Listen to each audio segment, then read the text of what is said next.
తెలంగాణ ఉప ముఖ్యమంత్రి పవన్ కళ్యాణ్ గారు హైదరాబాద్ నగరంలో తెలంగాణ నవనిర్మాణ సంకల్ప సభ అనేటువంటి దాన్ని ఏర్పాటు చేయాలని వారు చేస్తున్నటువంటి ప్రయత్నాన్ని మనం ఏ విధంగా చూడాలి.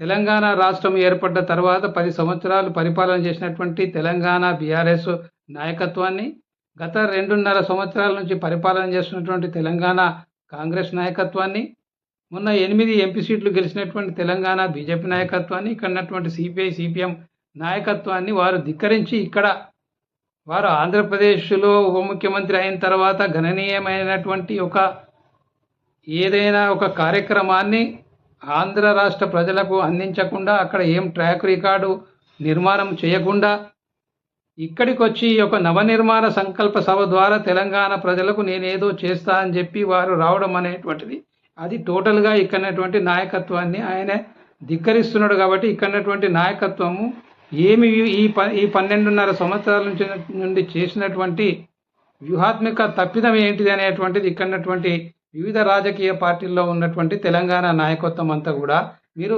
ఆలోచన చేయాలని చెప్పి నేను విజ్ఞప్తి చేస్తూ ఉన్నాను. ఇప్పటికి కూడా హైదరాబాద్ నగరంలో 70% మీడియా ఆంధ్రుల కంట్రోల్లో ఉన్నది.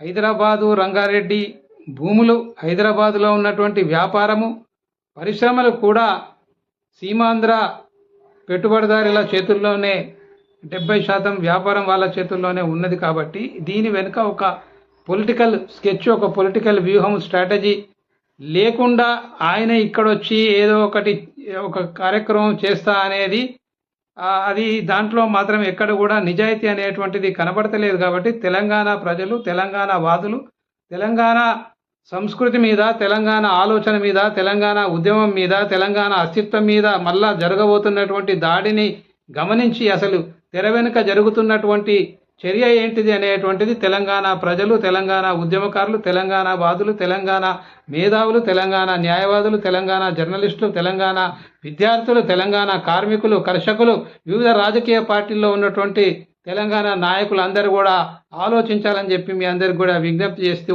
అందరికీ నమస్తే. జై తెలంగాణ, జై భారత్.